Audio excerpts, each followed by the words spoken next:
Hello मित्रों, सुनाइए कैसे हो आप सभी लोग। उम्मीद करता हूं सभी लोग बहुत अच्छे हैं और हमेशा बहुत अच्छे रहें। मित्रों, इस वीडियो में हम एक तो डिस्कस करेंगे regulation of glycolysis in plants, क्योंकि पहले जो हमने डिस्कस किया था वो एनिमल सेल के केस में डिस्कस किया था, जो रेगुलेशन पीएफ के वाले स्टेप पर हो रहा था through allosteric regulation and glucagon signalling. तो वो एनिमल सेल का केस था। इसमें हम डिस्कस करेंगे प्लांट सेल में कैसे रेगुलेशन होता है ग्लाइकोलाइसिस का, कहां पर रेगुलेशन होता है, और एक हम डिस्कस करेंगे ऑक्सीडेटिव पेंटोस फॉस्फेट पाथवे के रेगुलेशन को। ठीक है, तो पहली बात पे आ जाते हैं। पहला रेगुलेशन जो है regulation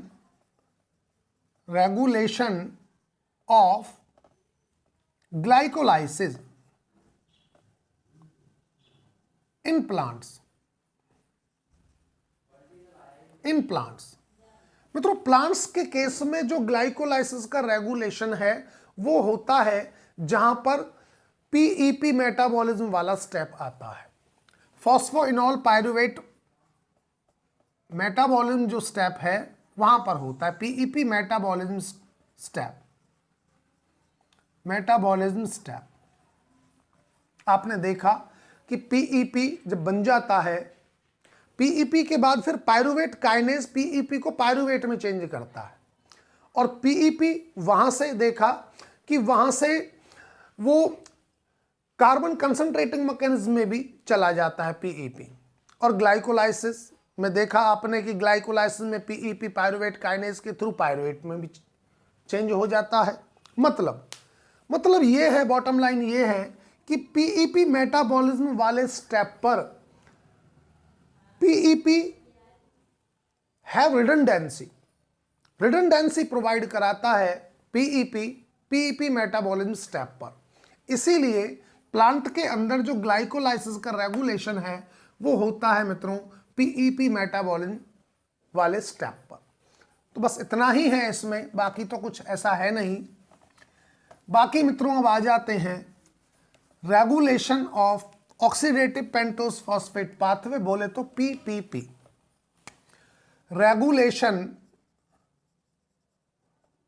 regulation of PPP, oxidative pentose phosphate pathway, complete नाम इसका ये है, शॉर्ट में हम पीपीपी लिख देते हैं।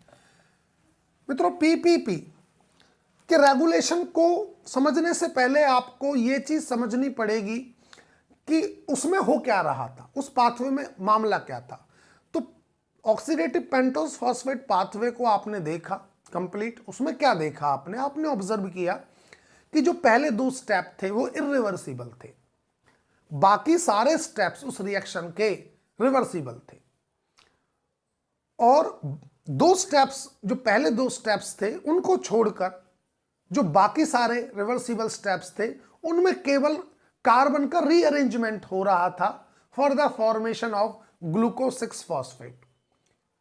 और आपने देखा 6 मॉलिक्यूल जो थे ग्लूकोज 6 फॉस्फेट के, एक मॉलिक्यूल का खर्चा होता है डीकार्बोक्सिलेशन में, 6 कार्बन वहां निकल जाती है, बाकी की जो कार्बन है वो रीअरेंजमेंट होकर थ्रू रिवर्सिबल स्टेप्स वो घूम फिरकर ग्लूकोज 6 फॉस्फेट मॉलिक्यूल बना देते हैं। 5 मॉलिक्यूल बन रहे थे।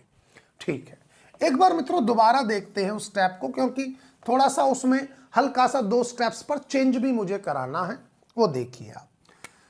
तो मित्रों हुआ ये था, ग्लूकोज 6 फॉस्फेट के 6 मॉलिक्यूल लिए थे, 6 मॉलिक्यूल लिए थे ग्लूकोज 6 फॉस्फेट के। और पहला जो स्टेप था, फर्स्ट स्टेप, वो मित्रों ऑक्सीडेशन था। ऑक्सीडेशन, और ऑक्सीडेशन कराने वाला जो एंजाइम था वो था ग्लूकोज 6 फॉस्फेट डिहाइड्रोजनेज ये था। फिर हमने वहां पर ये लिखा था स्टेप पर कि 6 मॉलिक्यूल NAD चेंज हो जाते हैं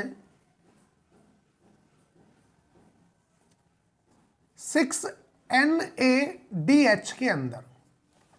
तो मित्रों यहां आपको यह करना है केवल चेंज कि NAD ना करके और NADH ना करके आप 6 NADP करें यहां 6 NADP और यहां करें 6 NADPH,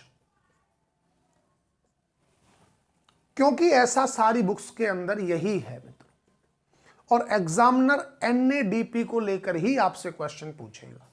इसलिए मुझे लगा कि ये चीज आपको बता देनी चाहिए, इंपॉर्टेंट है कि आप थोड़ा सा उसमें सुधार कर लें इन 2 स्टेप्स पर। जहां पर NAD था उसको हटाकर NADP कर दें, और जहां NADH था वहां NADPH कर दें।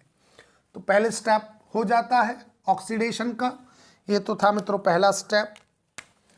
और देखा बना क्या, फिर ऑक्सीडेशन के बाद बना 6-फॉस्फोग्लूकोनेट। 6-फॉस्फोग्लूकोनेट, ग्लूकोनेट ये मॉलिक्यूल बना। कितने मॉलिक्यूल बने? ये भी 6 बनेंगे। दूसरा स्टेप था मित्रों, आपने देखा जो दूसरा स्टेप था ऑक्सीडेटिव डीकार्बोक्सिलेशन का। तो दूसरा step oxidative decarboxylation, oxidative decarboxylation,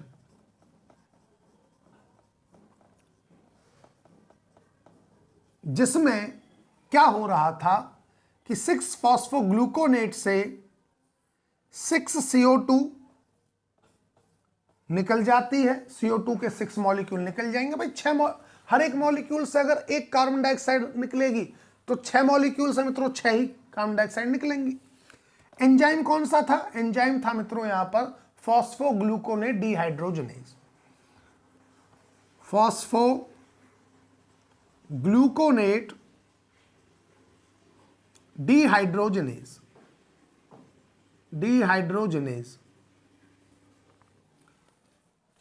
यहां पर भी हमने NAD लिखा था और रिड्यूस किया था NADH को। तो मित्रों यहां भी आप NADP कर लें और NADP को रिड्यूस कर लें NADPH में। देखिए तो यहां पर भी क्या हुआ, 6 NADP रिड्यूस हो जाते हैं 6 NADPH के अंदर। 2 काम हो रहे हैं। दूसरे स्टेप पर ऑक्सीडेशन भी हो रहा है, साथ साथ डीकार्बोक्सिलेशन भी हो रहा है थ्रू फॉस्फोग्लूकोनेट डिहाइड्रोजनेज एंजाइम के थ्रू। और मित्रों जो ऑक्सीडेटिव पेंटोस फॉस्फेट पाथवे का रेगुलेशन है वो इन्हीं 2 स्टेप्स पर होता है। नेचर ने मित्रों रेगुलेशन के लिए वो स्टेप्स सेलेक्ट किए हैं जो इरिवर्सिबल है, ना कि वो जो रिवर्सिबल हो। ठीक है, आपने ग्लाइकोलाइसिस के अंदर भी देखा, वहां भी 4 स्टेप्स थे, वहां पर रेगुलेशन होता है 4 स्टेप्स पर, और यहां पर 2 स्टेप्स के लिए रेगुलेशन है। अब रेगुलेशन क्या है, कितने तरीके से रेगुलेशन होता है, ये इस चीज पर हम आते हैं। चलिए मित्रों, तो ये हटाते हैं जरा, अब देखते हैं रेगुलेशन। तो मित्रों अगर रेगुलेशन की बात करें हम, रेगुलेशन ऑफ PPP, तो 2 चीजें हैं यहां जो रेगुलेट करती हैं ऑक्सीडेटिव पेंटोस फॉस्फेट पाथवे को। एक तो है फेरोडॉक्सिन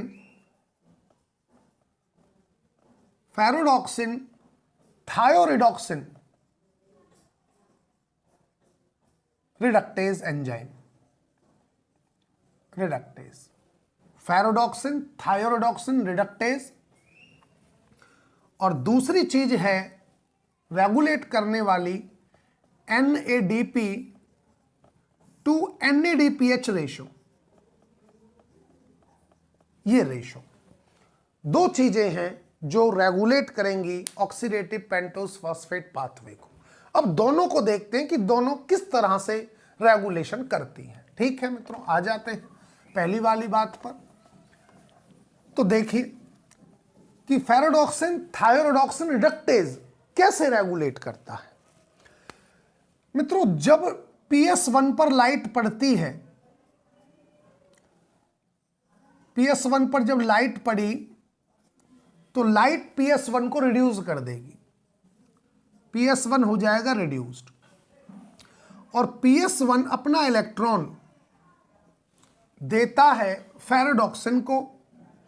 यहां पर मैं फेरोडॉक्सिन लिख देता हूं, फेरोडॉक्सिन ऑक्सीडाइज फॉर्म, ये ऑक्सीडाइज फॉर्म है। जब फेरोडॉक्सिन इलेक्ट्रॉन ले लेगा PS1 से तो फेरोडॉक्सिन हो जाएगा मित्रों रिड्यूस, फेरोडॉक्सिन रिड्यूस। अब इलेक्ट्रॉन PS1 ने फेरोडॉक्सिन को देकर रिड्यूस कर दिया तो PS1 खुद किस फॉर्म में आ गया, ऑक्सीडाइज फॉर्म में, PS1 ऑक्सीडाइज। ठीक है जी। अब मित्रों फेरोडॉक्सिन अपना इलेक्ट्रॉन देता है फेरोडॉक्सिन थायोरोडॉक्सिन रिडक्टेज को। इसने अपना इलेक्ट्रॉन दिया फेरोडॉक्सिन थायोरोडॉक्सिन रिडक्टेज, यहां लिखता हूं फेरोडॉक्सिन थायोरिडॉक्सिन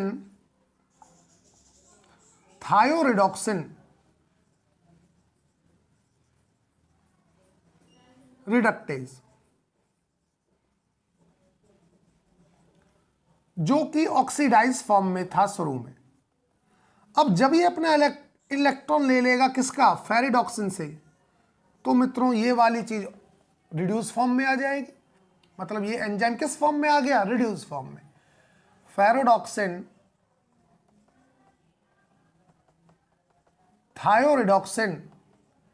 थायोरिडॉक्सिन रिडक्टेज आ गया मित्रों रिड्यूस फॉर्म में। ठीक है, फेरोडॉक्सिन थायोरिडॉक्सिन रिडक्टेज आ गया किसमें, रिड्यूस फॉर्म में आ गया। अब मित्रों अब क्या होगा, अब ये रिडक्टेज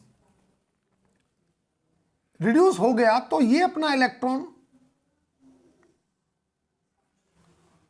देता है किसको, glucose 6 phosphate dehydrogenase.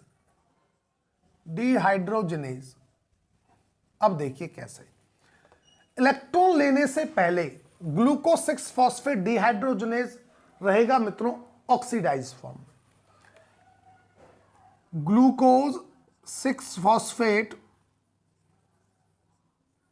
Phosphate dehydrogenase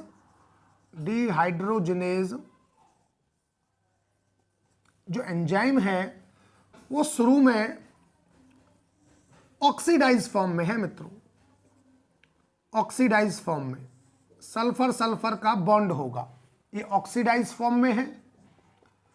और जब मित्रों ये ऑक्सीडाइज फॉर्म में होता है उस टाइम ये एक्टिव होता है, एक्टिव ऑक्सीडाइज फॉर्म में ग्लूकोज 6 फॉस्फेट डिहाइड्रोजनेज एक्टिव है। फेरोडॉक्सिन थायोरिडॉक्सिन रिडक्टेज ने इसको इलेक्ट्रॉन दिया, इलेक्ट्रॉन लेकर ये मित्रों रिड्यूस हो जाएगा, ग्लूकोज 6 फॉस्फेट डिहाइड्रोजनेज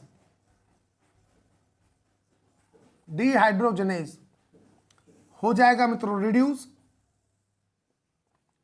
रिड्यूस का मतलब सल्फर सल्फर का जो बॉन्ड था वो अब हट जाएगा, रिड्यूस हो गया। और जब मित्रों रिड्यूस हो जाता है तो रिड्यूस होने के बाद हो जाता है ये इनएक्टिव। मतलब आफ्टर रिडक्शन ये एंजाइम इनएक्टिव हो जाएगा, और रिडक्शन से पहले ये एंजाइम ऑक्सीडाइज फॉर्म में जब था तब ये एक्टिव था।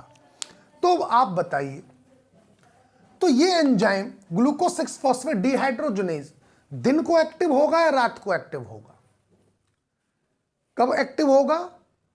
ये एक्टिव होगा रात को, दिन को तो नहीं हो सकता। क्यों? क्योंकि दिन में है लाइट, और लाइट PS1 पर अगर पड़ेगी तो वो क्या करेगा, फेरोडॉक्सिन थायोरिडॉक्सिन रिडक्टेज को रिड्यूस करेगा, और ये अगर रिड्यूस होगा तो ये ग्लूकोज 6 फॉस्फेट को रिड्यूस करके उसको इनएक्टिव बना देगा।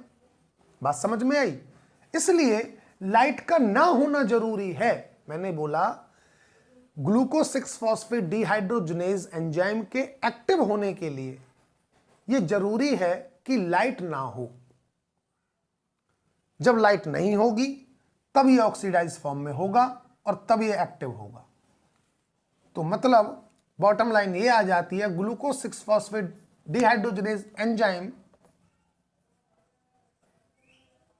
Is more active in night। More active क्या, बल्कि एक्टिव ही नाइट में है, दिन में एक्टिव नहीं है। ठीक है, एक तो बात ये आ जाती है। ये आपने देखा कि कैसे फेरेडॉक्सिन थायरोडॉक्सिन रिडक्टेज ने रेगुलेट किया ऑक्सीडेटिव पेंटोस फॉस्फेट पाथवे को। और एक बात मित्रों ये भी है, जो दूसरा रेगुलेशन है मैंने बताया कि एनएडीपी दोबारा से लिखते हैं, NADP to NADPH ratio, NADPH ratio, NADP to NADPH ratio भी डिसाइड करेगा कि रेगुलेशन किस तरह से होगा, रेगुलेशन किस तरह से होगा। अगर मित्रों ये रेशो हाई आता है, ये रेशो हाई आता है, तब क्या होगा, तब हम देखेंगे अगर हाई आता है तब glucose 6 phosphate dehydrogenase more active होगा, मोर एक्टिव अगर हाई आता है। और हाई कब आएगा, हाई तब आएगा जब सेल के अंदर एनएडीपी ज्यादा है कंपैरेटिव टू एनएडीपीएच, तभी तो हाई आएगा। जब ये अमाउंट ज्यादा हो इस अमाउंट से, तब हाई आएगा। और लो कब आएगा, जब ये अमाउंट ज्यादा हो इस अमाउंट से, ये चीज ज्यादा हो इस चीज से। तो जब लो होता है ये रेशो, तब मित्रों हम देखेंगे ग्लूकोज 6 फॉस्फेट डिहाइड्रोजनेज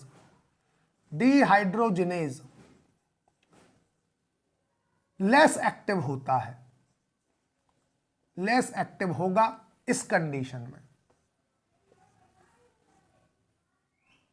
ओहो, इस तरह से आप कर लीजिए। रेशो हाई तो more active glucose 6 phosphate dehydrogenase, अगर ये रेशो लो है तो ये लेस एक्टिव है। इस तरह से रेशो में भी आपने देखा कि कैसे रेगुलेशन किया ऑक्सीडेटिव पेंटोस फॉस्फेट पाथवे को। मित्रों कुछ स्टूडेंट्स मेरे से ये पूछते हैं कि सर एक बात बताइए, क्या ग्लाइकोलाइसिस और ऑक्सीडेटिव पेंटोस फॉस्फेट पाथवे की टाइमिंग अलग अलग है? मतलब कि जब ग्लाइकोलाइसिस होगी तब ऑक्सीडेटिव पेंटोस फॉस्फेट पाथवे नहीं चलेगा, और जब ऑक्सीडेटिव पेंटोस पाथवे चले तब ग्लाइकोलाइसिस नहीं चलेगी। तो मित्रों ऐसा नहीं है। मित्रों याद रखना, मैंने एक चीज आपको और बताई थी कि सेल के अंदर 75% टू 90% जो ग्लूकोज है, ग्लूकोज इसका ब्रेकडाउन होगा, ग्लूकोज का ब्रेकडाउन होता है थ्रू ग्लाइकोलाइसिस। और हम देखेंगे 10 से 25% ग्लूकोज का ब्रेकडाउन होता है पीपीपी पाथवे से, ऑक्सीडेटिव पेंटोस फॉस्फेट पाथवे के थ्रू इसका ब्रेकडाउन होगा। तो ऐसा नहीं है जैसा कि कुछ बच्चे सोचते हैं कि जी ग्लाइकोलाइसिस चलेगा जब पीपीपी नहीं चलेगा, जब पीपीपी चलेगा तब ग्लाइकोलाइसिस नहीं चलेगा। ऐसा नहीं है, मतलब दोनों भी एक साथ चल सकते हैं। अब दिन में तो देखिए प्रॉब्लम ये हो जाएगी कि दिन में पीपीपी चलाने वाले जो पहला स्टेप पर एंजाइम है ग्लूकोज 6 फॉस्फेट डिहाइड्रोजनेज, दिन में तो वो एक्टिव है नहीं, लेस एक्टिव है, लेकिन दिन में ग्लाइकोलाइसिस तो चलेगी, लेकिन ये कम चलेगा। या ना भी चले, बट रात को ग्लाइकोलाइसिस और पेंटोस फॉस्फेट पाथवे दोनों चलेंगे। और जब दोनों चलेंगे तो हम देखेंगे ये ग्लूकोज का ब्रेकडाउन ज्यादा नहीं करता है, 10 से 25% करेगा। हाँ, ग्लाइकोलाइसिस के थ्रू ग्लूकोज का ब्रेकडाउन ज्यादा होता है 75% से 90% तक। अब कुछ बच्चे पूछते हैं कि क्या सर पेंटोस फॉस्फेट पाथवे जो है वो ग्लाइकोलाइसिस की कमी को पूरा करने के लिए चलता है, कि अगर ग्लाइकोलाइसिस से कमी रह जाए एनर्जी बनाने के लिए तो उसके लिए चलता है क्या ऑक्सीडेटिव पेंटोस फॉस्फेट पाथवे? तो मित्रों ऐसा नहीं है। ग्लाइकोलाइसिस का काम है सेल के अंदर एनर्जी स्टेटस को बढ़वाना, एनर्जी कंटेंट को बढ़वाना। और पेंटोस फॉस्फेट पाथवे का जो काम है वो केवल ये नहीं है कि एनर्जी को बढ़वाना सेल की को, और भी कुछ सिग्निफिकेंस हैं ऑक्सीडेटिव पेंटोस फॉस्फेट पाथवे के। हम नेक्स्ट वीडियो में डिस्कस करेंगे कि क्या सिग्निफिकेंस है।